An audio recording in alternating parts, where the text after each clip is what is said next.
So yun mga boss, nakabili na ako ng diagnostic tool. Ngayon, pwede ko na makita ang kanyang error code at makakapag-delete na din tayo ng check engine. So nag-upload nga ako dito sa TikTok guys na pinakita ko na nag-check engine yung aking NMAX version 2. At sinabi ko din na bibili ako guys ng diagnostic tool. At eto nga guys, dumating na siya. Ito yung itsura niya mga boss. At kasama niyan guys, bumili din ako ng mga adapter para pwede siyang gamitin sa iba't ibang klase ng motorcycle at pwede rin sa sasakyan. At ngayon guys, ang una natin gagawin, tatanggalin natin yung cover ng battery ng ating NMAX V2. So yun guys, tatanggalin nyo lang yung takip ng wire na yon, tapos isasaksak na natin itong ating diagnostic tool.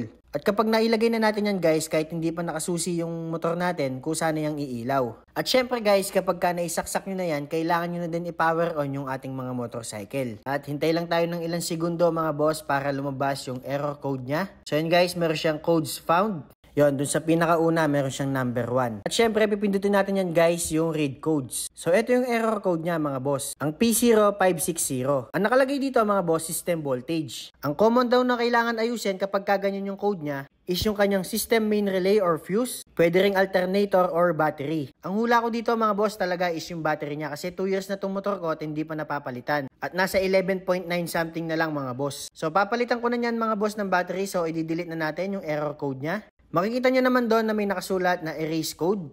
I-click nyo lang yon mga boss at madidelete na yung ating check engine. So follow nyo naman ako mga boss kung may natutunan kayo sa video na to. Maraming salamat!